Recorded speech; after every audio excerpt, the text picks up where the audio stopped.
নমস্কার। লোকসভার নির্বাচন হোক বা বিধানসভা, বাংলার রাজনীতিতে দক্ষিণবঙ্গই নির্ধারণ করে দেয় ক্ষমতার চাবিকাঠি। আজ আমরা আলোচনা করব এমন 142টি আসন নিয়ে যা বদলে দিতে পারে বাংলার রাজনৈতিক সমীকরণ। কলকাতা, হাওড়া, হুগলি, 2 চব্বিশ পরগনা, পূর্ব বর্ধমান এবং নদিয়া, এই জেলাগুলির 142টি আসনে কে হাসবে শেষাশি ঘাসফুল নাকি পদ্ম? তৃণমূল কংগ্রেসের জন্য এই 142টি আসন কার্যত তাদের দুর্গের মতো। গত নির্বাচনে এই এলাকাগুলিতেই সবথেকে বড় লিড পেয়েছিল শাসক দল। এইবারে কি 142টি আসনে সবুজ সুনামি আসতে চলেছে? লক্ষ্মীর ভাণ্ডার থেকে শুরু করে বিভিন্ন সামাজিক প্রকল্পের প্রভাব এখানে কতটা কাজ করবে সেটাই এখন দেখার। অভিষেক বন্দ্যোপাধ্যায়ের সাংগঠনিক শক্তি কি পারবে এই দুর্গ ধরে রাখতে? অন্যদিকে বিজেপি বিরোধী শিবিরের প্রধান অস্ত্র দুর্নীতি আর নিয়োগ কেলেঙ্কারি অভিযোগ।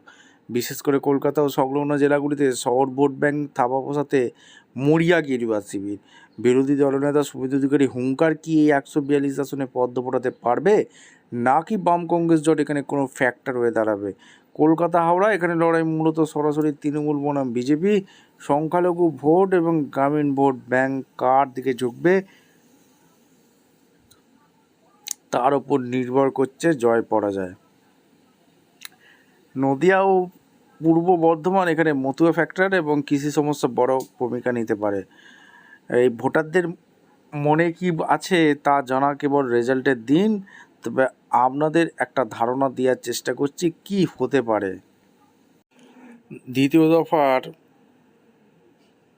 প্রথমে যেটা জেলা আছে নদিয়া জেলা। এই নদিয়া জেলায় কি হতে চলেছে যেটা আপনাদের সামনে তুলে ধরবো। 2021-এর ফলাফল কী হয়েছিল আমাদের সামনে এখন রাখবো।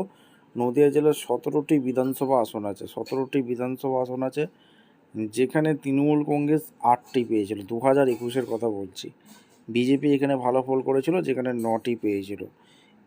এইবারে সেই আর সমীকরণ হচ্ছে না। বিজেপি ধসে পড়বে নদিয়া জেলায়।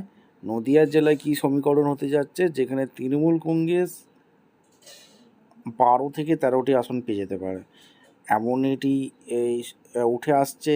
কারণ নদিয়া জেলার এসআইয়ের কারণে মানুষ এখন তিতিবিভক্ত হয়ে গেছে। মানুষ কিন্তু এখন কিন্তু ভোট দেবে। এখানে কিন্তু ওই 12-13 আর বিজেপি ওই 3-4টে পেতে পারে। আর এরপরে উত্তর চব্বিশ পরগনা, যেখানে তৃণমূলের দুর্গ হিসাবে পরিচিত।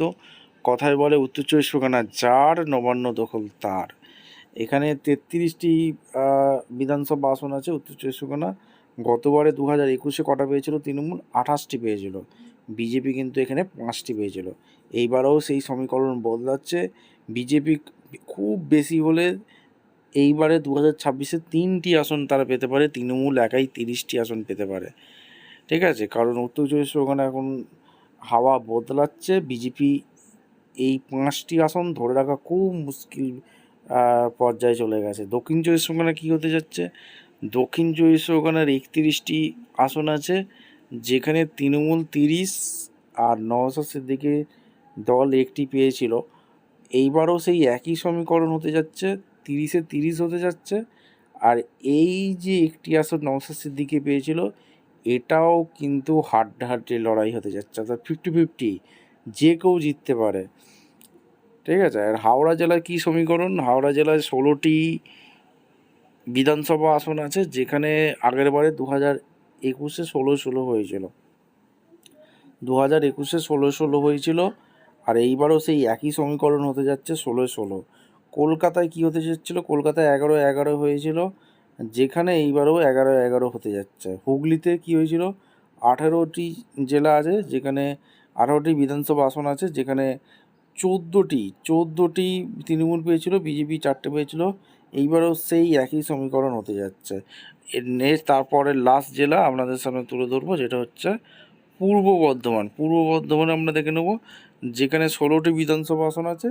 তৃণমূল 2021-এ 16 পেয়েছিল, এইবারও সেই একই সমীকরণ হতে যাচ্ছে।